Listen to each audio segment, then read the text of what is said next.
Então, como dissemos, separamos aqui um trechozinho pequeno de uma mensagem de Emmanuel, um parágrafo, que está no capítulo 123 do livro Fonte Viva. Então, Emmanuel nos diz o seguinte: viver de qualquer modo é de todos, mas viver em paz consigo mesmo é serviço de poucos. Vamos aqui fazer uma breve reflexão para introduzir o nosso tema. Então, viver de qualquer modo significa o desconhecimento da sua própria natureza, viver em termos de desequilíbrios emocionais, de desequilíbrios espirituais, onde a criatura humana, normalmente, ela tem uma atitude mais de reação do que de ação. Então, dependendo das situações, das pessoas, a grande maioria age conforme as particularidades que se apresentam. Mas viver em paz consigo mesmo, que Emmanuel aponta, só é possível através do trabalho de autoconhecimento, de despertamento espiritual, de perceber que a nossa verdadeira natureza é a natureza espiritual e de que a vida não se limita a uma oportunidade reencarnatória ou de existência no corpo material. Então, para viver assim, Emmanuel diz assim, é serviço de poucos. É porque exige trabalho consigo mesmo. Exige esforço de burilamento, de melhoria moral, espiritual, onde o espírito passa a se impor sobre tendências, sobre desequilíbrios e, desse modo, torna-se veículo da verdadeira paz, que é a paz que nasce dentro de nós. Então, é isso que Emmanuel nos diz, e hoje nós iremos abordar o capítulo 15 do livro Nos Domínios da Mediunidade. Forças Viciadas é o título do capítulo.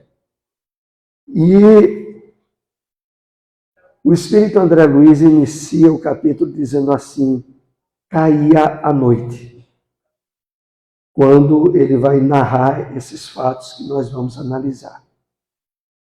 É interessante refletir sobre cair à noite, porque a maior parte das atividades espirituais, elas se dão pela intervenção, pela parceria dos espíritos do bem, em atividades à noite, sobretudo quando estamos fisicamente dormindo.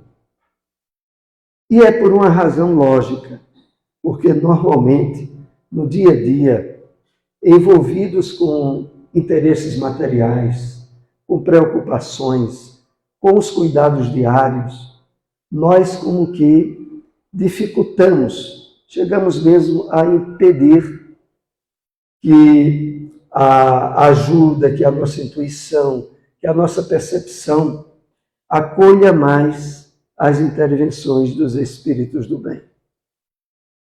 Na verdade, principalmente à noite, quando vamos dormir, e que os interesses de ordem material ficam temporariamente eclipsados, é que nós podemos, desdobrados, participar de atividades, de ações no mundo espiritual, em termos de estudo, de prática do bem, e de uma forma mais harmonizadas com os interesses espirituais elevados.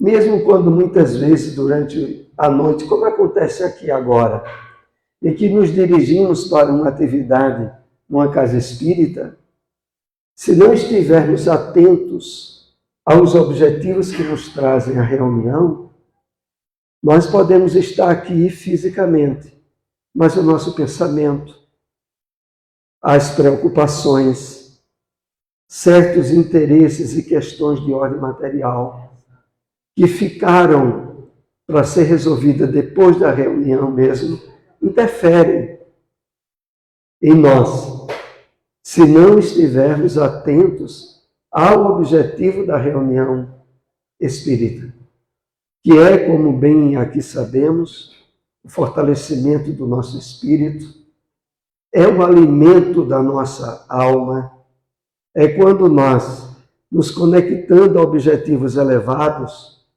possibilitamos, aí sim, a ajuda dos espíritos do bem. Então, na medida em que nós fazemos esse esforço de interesse elevado durante a reunião, nós possibilitamos essa interferência e auxílio dos espíritos do bem. Mas exige certa atenção, certa vigilância para que isso aconteça. Então, André Luiz diz que caía a noite quando ele, o seu instrutor espiritual, Aulus, junto com um amigo Hilário, se dirigiam para certa instituição espírita. Mas no caminho, eles passam em frente ao que chamam de um restaurante barato, uma espécie de bar, de onde estava sendo retirado à força, por 2 guardas, um homem que se encontrava embriagado. E naquele momento, Aulus, que é o instrutor de André, diz assim: prestem bem atenção a essa cena, aquele homem. Porque na medida que Hilário e André prestaram atenção, eles puderam logo perceber que aquele homem não estava apenas acompanhado por 2 guardas encarnados. Havia também um espírito que a obra sinaliza como um espírito das sombras, acoplado junto àquele homem que estava embriagado. Essa parte é importante para a nossa reflexão pelo seguinte: na medida que nós vamos lendo as obras espíritas, como as de André Luiz, nós vamos aprendendo mais a contextualizar acontecimentos e fatos do nosso dia a dia sob um olhar mais apurado, um olhar espiritual. Porque, afinal, como sabemos, a Terra é um mundo de efeitos, não é um mundo de causas. E no mundo de efeitos, inúmeras situações, acontecimentos, circunstâncias têm raízes e razões que transcendem a vida material em que estamos. E também, como as obras de André Luiz deixam bem claro, a constante interferência e participação dos espíritos nos acontecimentos que se dão com qualquer um de nós. Então ali não estava apenas um homem embriagado sendo retirado à força daquele bar, daquele restaurante barato. Tinha um espírito junto dele. E André percebe que aquele espírito, ele aspirava os teores alcoólicos daquele que estava encarnado e se complazia, tinha êxtase em absorver aqueles fluidos, como, e de fato estava acontecendo com ele também, uma espécie de embriaguez espiritual. Então a gente pode deduzir, isso é um fato, que normalmente as pessoas que têm determinados desequilíbrios, vícios, habitualmente elas têm espíritos que compartilham com elas esses desequilíbrios, esses vícios. E que ao mesmo tempo tornam-se estimuladores para que a pessoa se entregue mais ainda àquele vício, àquele desequilíbrio.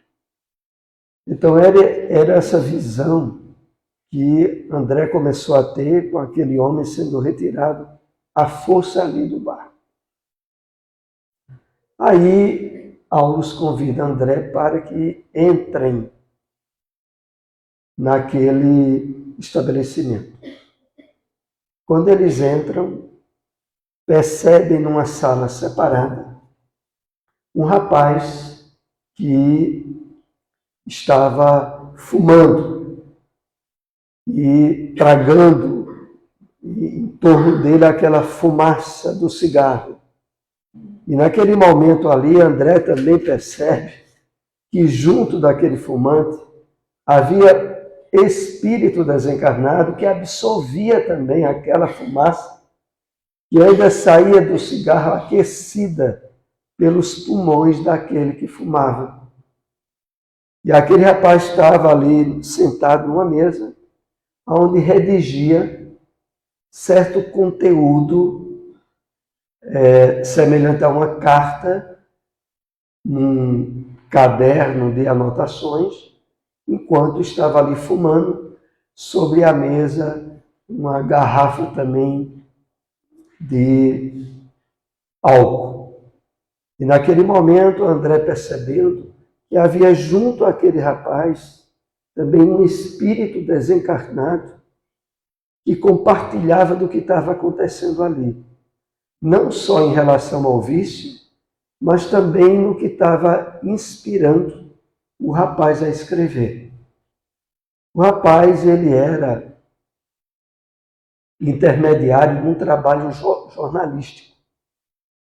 E o que ele escrevia ali vinha totalmente intuído da cabeça daquele espírito que desejava que fosse feita uma matéria aonde determinada jovem iria ser acusada de co-participante de um crime que, na verdade, ela não tinha nada a ver. Mas a inspiração ali que o rapaz redigia caracterizava todo o conteúdo que aquele espírito queria que fosse passado. E naquele momento, Hilário pergunta a Aulus: mas isso que está acontecendo aqui, nós poderíamos caracterizar como mediunidade? Porque os capítulos anteriores do livro, eles estiveram em visita a uma certa instituição espírita durante um trabalho mediúnico, onde espíritos foram trazidos para ser ajudados e socorridos, mas agora era uma situação totalmente diferente. Estavam ali dentro de uma espécie de bar e tomando a ciência dessas intervenções espirituais. E Aulus diz apenas o seguinte ao Hilário e ao André: como não? Aqui também se dá totalmente um fenômeno de ordem mediúnica.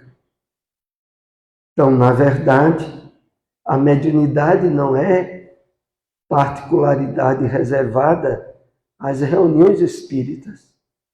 A mediunidade está presente nas mais variadas atividades e ações da criatura humana, que vão sendo esclarecidos nesta obra, nos domínios da mediunidade, para nos chamar a atenção a esse fenômeno que acompanha a criatura humana desde as épocas mais remotas. A gente sabe que qualquer ambiente, na nossa casa, no trabalho onde nós diariamente temos uma profissão, na vida social, em todos os lugares nós temos espíritos que participam. E dependendo das atividades com as quais nós estejamos envolvidos mentalmente, emocionalmente, a característica predominante das nossas emoções, sobretudo, estabelecem campos de atração para a intervenção dos espíritos. Por isso, a importância imensa desse trabalho de autoconhecimento, de estudo da realidade espiritual da vida, para que a gente possa ser ativamente instrumentos do bem e perceber quando outras pessoas podem estar sendo, sem perceberem, manipuladas, conduzidas sob determinadas influências espirituais. Mas essas influências, aqui nesse capítulo Forças Viciadas, ficam bem caracterizadas em relação à postura de vícios. Ora, hoje nós estamos aí entrando no mês de setembro, que é o chamado Setembro Amarelo, devido campanhas reiteradas, já feitas há vários anos, sobre a prevenção ao suicídio. E a gente sabe dos fatores associados ao suicídio, que vão desde questões depressivas, ansiedade, como também os subsídios muito atuantes da questão do alcoolismo e do vício de certas drogas.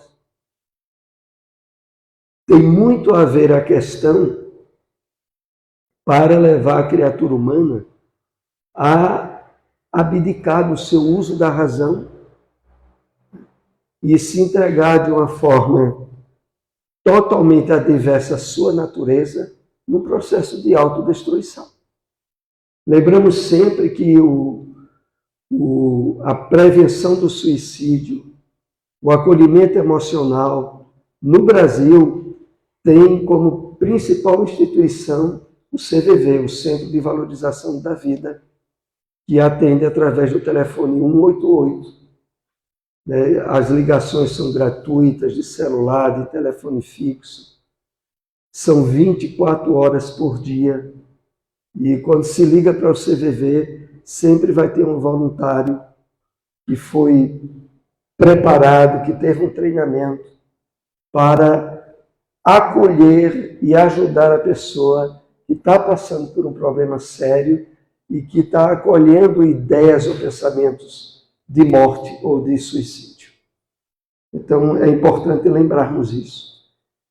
Mas voltando aqui ao nosso estudo desse capítulo, vai se decorrendo essa situação aonde Hilário chega a perguntar a Aulus o seguinte: mas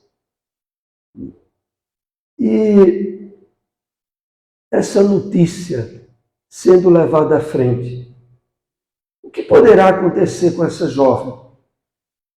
Será que ela vai superar esse problema que estavam criando ali para ela? E Aulus diz: sem dúvida, ela está para passar por uma provação difícil, mas que não se encontra fora das provas ou das experiências que ela teria necessidade de passar.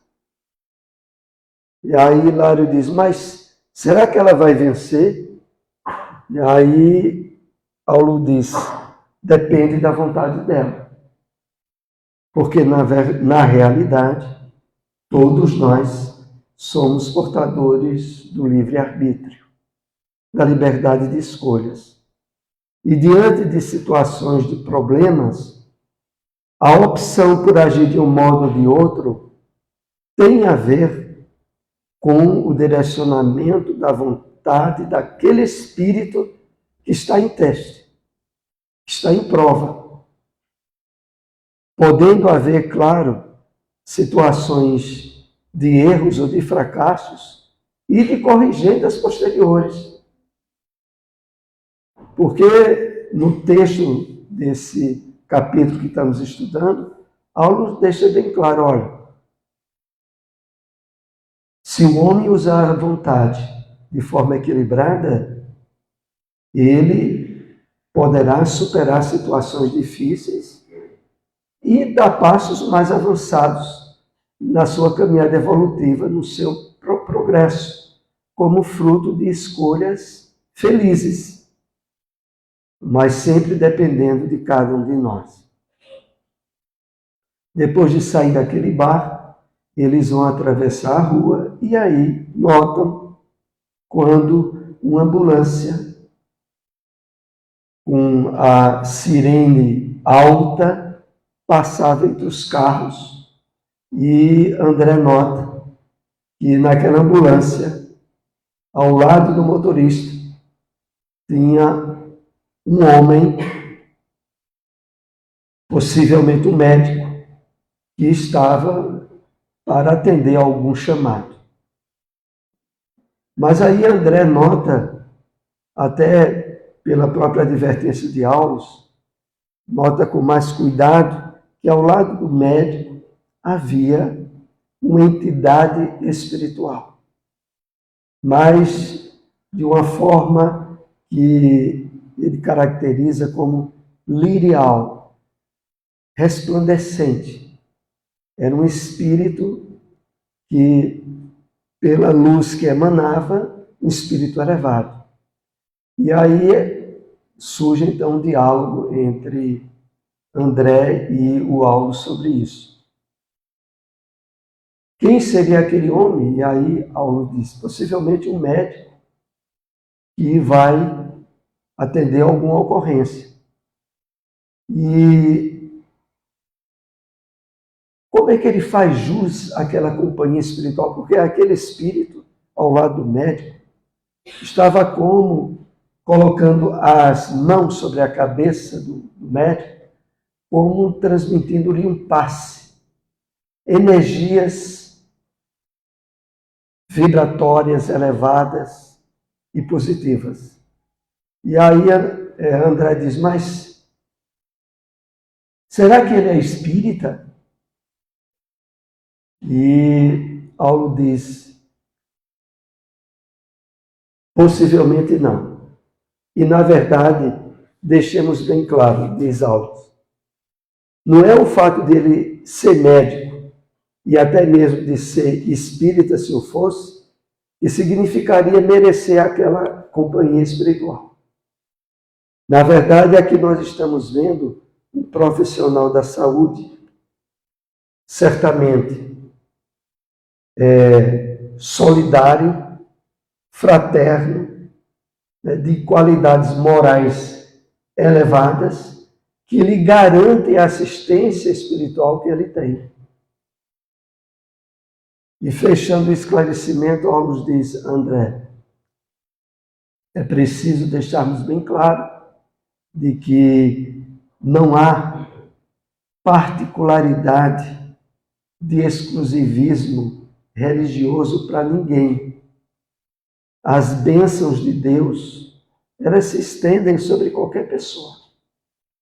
E o que vai determinar o merecimento dessas bênçãos é o comportamento da pessoa.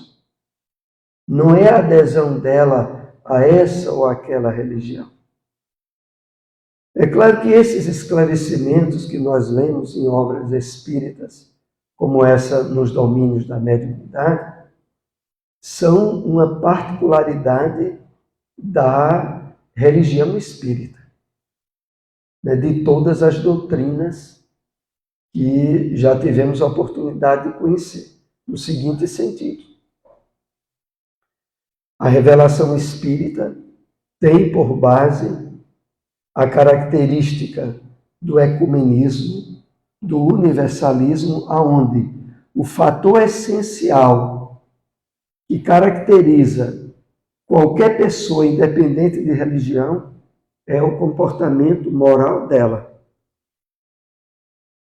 Então, por exemplo, esse ano mesmo, nós estamos no ano que comemora 160 anos de publicação do Evangelho segundo o Espiritismo. E o Evangelho segundo o Espiritismo, ele tem uma característica que é muito singular. a base dele são os evangelhos do Novo Testamento. Evangelho de Mateus, Marcos, Lucas e João.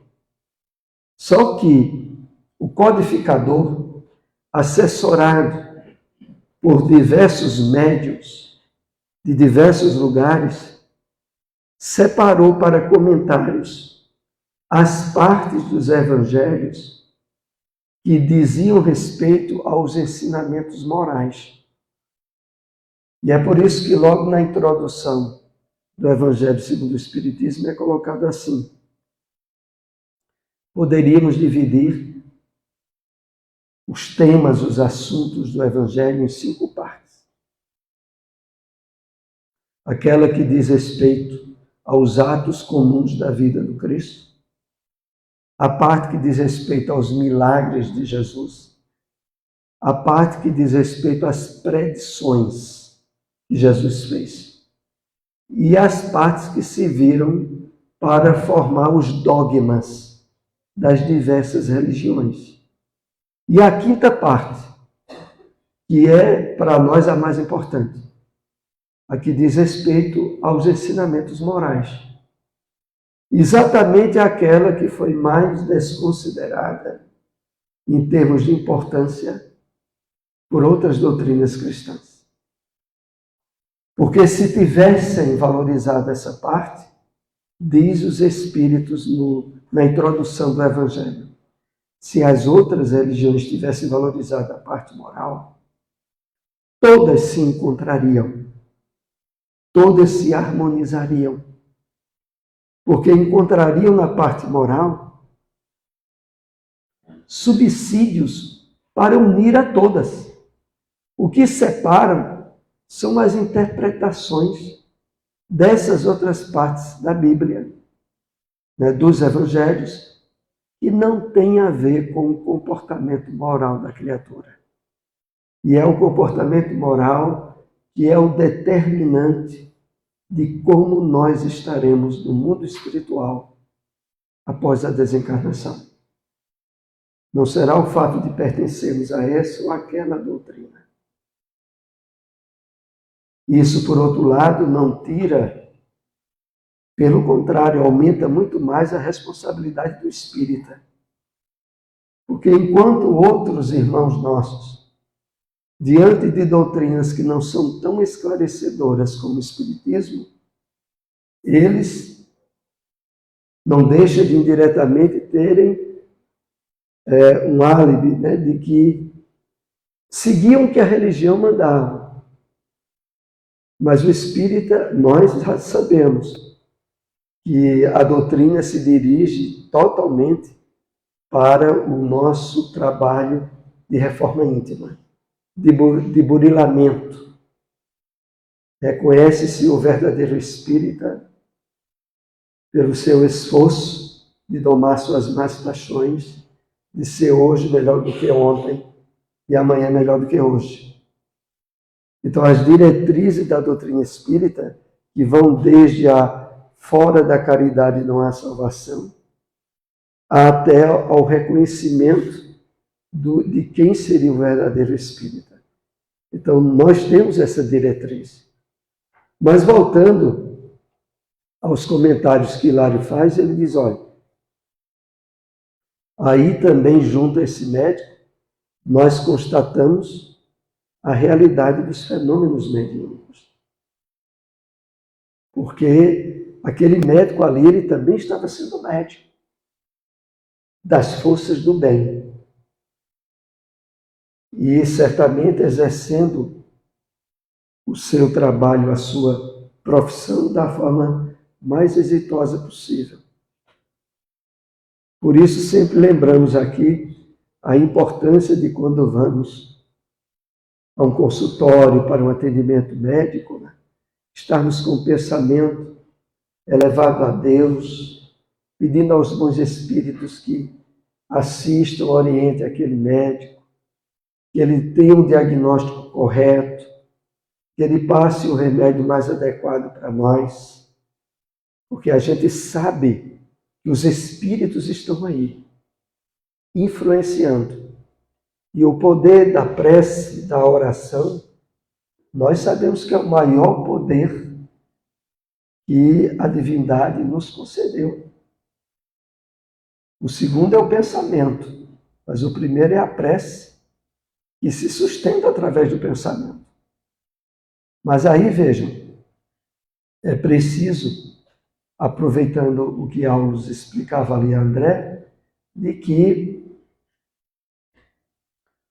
os objetivos, aquilo que de fato envolve os nossos interesses no dia a dia, tenham sempre por base o que nós aprendemos sobre a vida espiritual.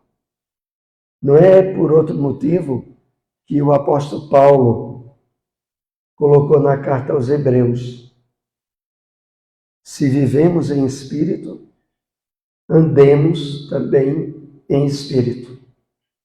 Significando o seguinte: se nós temos o conhecimento sobre a vida espiritual, sobre o que é a natureza do espírito, que as nossas ações, que o nosso comportamento, que a nossa maneira de viver esteja em harmonia com aquilo que nós conhecemos. Então, se vivemos em espírito, andemos também em espírito. E mais adiante, o apóstolo Paulo também chega a dizer a nós, já na carta aos Gálatas, quais são os frutos do Espírito. É interessante isso, né? Porque Paulo já tratava de questões relativas ao pensamento, à conduta moral, que é cada vez mais intensificado na revelação espírita. Então, Paulo chega e diz assim: os frutos do Espírito são amor, paz, benignidade, magnidade, bondade, justiça, e sai enumerando várias virtudes que caracteriza a pessoa que de fato esteja vivenciando os ensinos de Jesus. Então, essa diretriz que o Evangelho aponta, principalmente nas cartas de Paulo, elas são endossadas pela revelação do Espírito.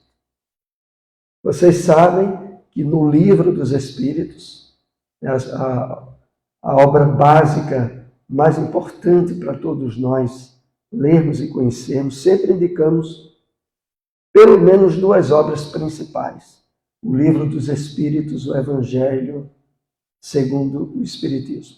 No Livro dos Espíritos, na parte final, nas últimas perguntas, e vai ter lá a mensagem do apóstolo Paulo, exatamente para coroar essa participação ostensiva que tiveram os espíritos do cristianismo primitivo no erguimento do cristianismo renovado que é o espiritismo. Então o apóstolo Paulo vai dizer ali logo no início, né? Gravitar para a unidade divina. Eis o propósito principal da nossa vida. O objetivo maior, né, de todo o trabalho reencarnatório, né, de superação, de progresso, no qual todos nós estamos inscritos, é a gravitação. Quando ele diz gravitar para a unidade divina, é nos abrirmos à harmonia com as leis de Deus, cuja base, cuja lei maior é o amor, que sustenta todas as demais. Então, essa é a diretriz principal. Mas essa diretriz nós só conseguiremos o êxito desejado na medida em que nos permitirmos todo esse trabalho de renovação interior que é feito na medida em que participamos de reuniões, lemos e estudamos obras espíritas, modificamos hábitos mentais que a nossa intuição já nos adverte que precisamos mudar. Porque cada um de nós tem ao seu lado o seu anjo guardião, o seu espírito protetor. E que na medida em que vamos abrindo as portas às interferências dos espíritos do bem, a nossa intuição vai ficando mais ativa e nos advertindo mais aonde é necessário esforços de retificação. Superação de vícios e hábitos é imperioso. Nós hoje vivemos ainda temporariamente sob o vício socialmente aceito do álcool, como aconteceu nos anos 70, como acontecia nos anos 70, a respeito do fumo e do cigarro. Aqueles que, como eu, já estavam aí nos anos 70, sabem de como eram as propagandas maciças, incentivadoras do vício, do fumo, na TV, nos jornais, em tudo. Sabe do grande espaço que havia de incentivo a esse vício e que paulatinamente foi mudando ao ponto de que eu digo a vocês, ninguém previa que se chegaria a época onde não haveria propaganda nenhuma de cigarro nos meios de comunicação em massa, como atualmente acontece. E outra coisa, a propaganda obrigatória nas carteiras de cigarro, condenatórias aos riscos para a saúde de quem usa o cigarro. Há fotos de pessoas com câncer, de pessoas com problemas cardíacos devido ao cigarro. Jamais se pensava que chegaria a esse ponto. Por isso eu digo a vocês, não por ideia minha, eu já peguei essa ideia por aí. Mas anos menos anos vai acontecer o mesmo com o álcool, viu? Hoje nós ainda vivemos numa propaganda maciça de cerveja, de bebidas alcoólicas, aparentemente indolores, de pouco teor alcoólico, mas que por trás ainda estão desastres automobilísticos que com frequência nós acompanhamos na TV. Por trás está brigas nos lares, aonde a inconsciência provocada pelo álcool leva os distúrbios e desequilíbrios e agressões. Tudo isso está por conta do álcool. Mas podemos ter certeza, tá? Mais cedo ou mais tarde vai ser tirado de televisão e de mídias. E mais cedo ou mais tarde vai começar a ter campanhas contra, porque é do progresso da humanidade. O banimento de vícios que leva à desgraça, a sofrimento, é progresso que, por mais que alguns homens tentem barrar, é da lei de Deus. E fatalmente virá a acontecer. Então, essas advertências que os Espíritos nos trazem, elas são muito sérias. Porque elas mostravam, lembrando ainda um pouco o capítulo que nós estamos tratando, de que naquele rapaz mesmo que citamos, que estava escrevendo, do espírito que inspirava ele, aquele teor difamatório a uma jovem, aquele espírito estava com as mãos sobre a cabeça do rapaz. E de lá descia, como André coloca no livro, vibrações deletérias e enegrecidas de substâncias astrais, sem dúvida, associada a doenças, a desequilíbrios, e que eram transmitidas para aquele rapaz. Porque é aquilo, tá? Quando se entra num ambiente, inclusive André também notou isso, e quando eles entram naquele restaurante barato, tem dificuldade de respirar. O ar estava ali. É como às vezes pode acontecer até com alguns de vocês que tenham certa sensibilidade, quando entra num ambiente que não seja um ambiente positivo, por alguma necessidade, sente certo incômodo. Às vezes até certa dificuldade em respirar. E isso facilmente se pode atribuir a uma causa física, mas não deixa de associar a causas físicas. Está a impregnação psíquica de espíritos doentes e viciosos. É evidente que acontece o contrário quando o ambiente é elevado, é positivo, quando é um ambiente onde se fala de coisas boas, dos ensinos de Jesus.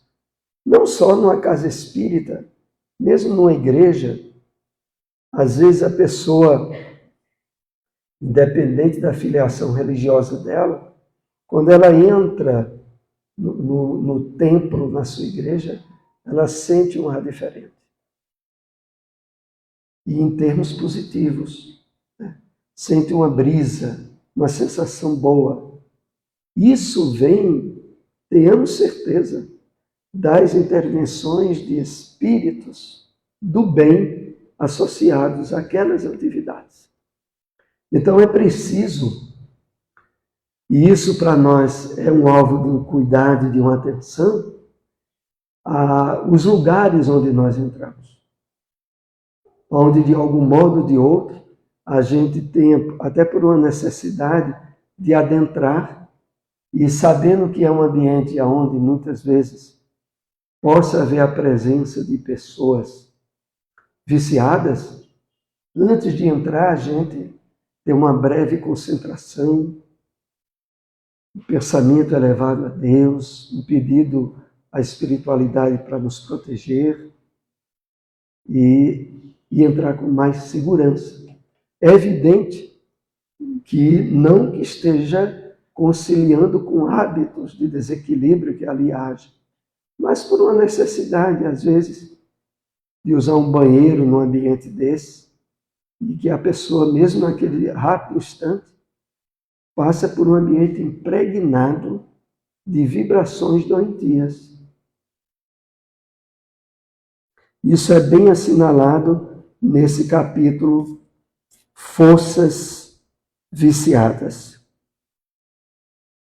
E aí, Aulus diz a André o seguinte, a respeito desses espíritos que continuam alimentando o vício, mesmo depois de desencarnados. Ele diz uma frase bem curta e interessante, ele diz assim: o que a vida começou, a morte continua. Vejam que coisa. É por isso que a gente tem que resolver todos os problemas e dificuldades que a gente perceba em nós, enquanto estamos encarnados. Porque, partindo para o mundo espiritual, aquilo que agora nos parece difícil, torna-se mais difícil ainda. Por isso aquela advertência, né, que Jesus colocou no Evangelho. Reconciliai-vos com o vosso adversário enquanto estáis com ele a caminho, para que não sejas entregues ao oficial de justiça e depois esse oficial não te entregue ao juiz e tu sejas metido em prisão. Te aviso que dali não saireis enquanto não houveres pago o último ceitil. Foi uma advertência de Jesus que se aplica a inúmeras situações. Desde a questão do perdão, se a gente tem alguma animosidade, algum ressentimento com alguém, buscar resolver o quanto antes. Há também a superação de vícios e de desequilíbrios morais. Se a gente já tem as advertências na nossa consciência, não adiemos. Resolvamos enquanto estamos a caminho, enquanto estamos na encarnação. Porque aqui as coisas têm que ser resolvidas. As coisas que surgiram aqui serem resolvidas aqui. Por isso, o Aulo diz, o que a vida começou, a morte continua. Na verdade, como sabemos, a morte entre aspas. A morte em termos espirituais. E o único tipo de morte que o espírita deve temer é a da consciência denegrida no erro, no vício e em desequilíbrios.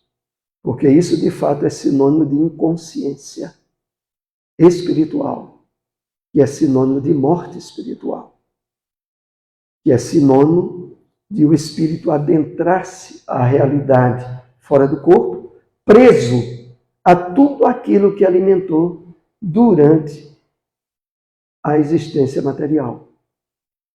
Então, a pessoa desencarna, alcoólatra, viciado, seja qual for o vício, entra no mundo espiritual, ansioso e com a mesma necessidade de manter aquele vício. Se acopla a pessoas encarnadas que tenham aquele tipo de vício e dão prosseguimento. E aí, Hilário disse, mas e quando é que isso vai acabar? Quando é que eles vão mudar? E aí Aulo diz, o universo possui leis para resolver essas situações. E aí ele cita algumas. Tédio, aborrecimento, frustração. E aí André diz, mas me parece que esses aí não estão com muita tendência a se sentirem frustrados com o vício que tinham. E aí o Aulo diz, quando isso não funciona, aí funciona a prisão das leis divinas. Prisão como? Aí o Aulo diz, através de impedimentos físicos, como o mongolismo, o aleijão, a cegueira. Ele diz até assim, o aleijão de nascença, a hidrocefalia e outras doenças graves. E muitas vezes por trás há uma tentativa das leis divinas de reajustamento para que aquele espírito acorde para os valores reais do espírito. Então, a diretriz que esse capítulo nos aponta é essa. Utilizemos do livre-arbítrio, da liberdade, para a sedimentação de atitudes e comportamentos libertadores. Em inúmeras passagens nos evangelhos é colocado assim, que Jesus veio nos trazer a verdadeira salvação. E no entendimento espírita é também sinônimo de libertação. Na medida em que nós nos permitimos, nos sensibilizamos ao que o Evangelho ensina, temos todo um amparo e uma ajuda espiritual imensa para vencer e superar aquele vício ou necessidade. E, de fato, sermos livres. Porque a liberdade do sentido espiritual é o espírito ser dono do que ele pensa, do que ele sente, do que ele faz. e de não estar submetido a nenhuma força inferior a ele. E é nesse sentido que a doutrina espírita nos dá todos os instrumentos imprescindíveis e necessários para o êxito da nossa reencarnação. Que Jesus, que os amigos espirituais nos acompanhem e retornem aos nossos lares com muita paz.